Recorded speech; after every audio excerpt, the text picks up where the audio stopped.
So, ayun mga ka-idol, pag enter tayo, mapupunta tayo sa ibaba. Ayan, pakahirap mag-edit pag ganito. So,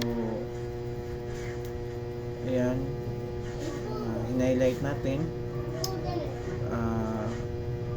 Pag mag-move yung right to center, mag-move yung lahat yung text.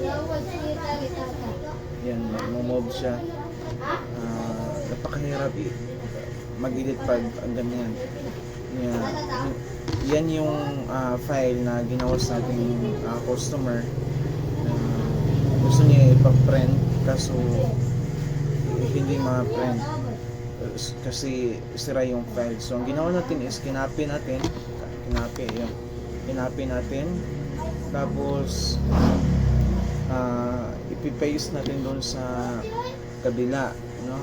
Control N lang mga kaidol, no? Control N, tapos right click natin, piliin natin yung may A, yan, enter lang natin. Yan, hindi na sa kagaya kanina na pag mag-enter tayo, medyo malaki yung agwat, no? So, kita natin na wala na siyang problema. So, yan lang. Copy lang natin, tapos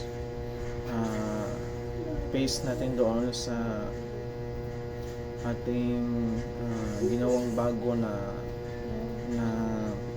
blank document. So, ayan. Control C yung copy, Control V yung paste, Control Alt Tab, Control plus Alt Tab, mapupunta ka sa recent na ginawa mo. So ayan, so kita na natin na mamove at ma-resize na natin yung mga letters, yung mga text.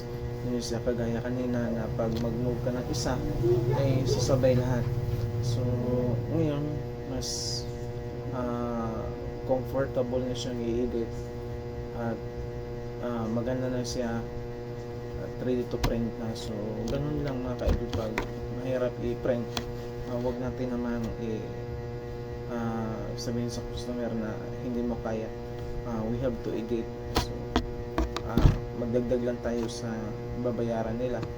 Hindi naman sila magrereklamo kasi alam naman nila na mahirap yung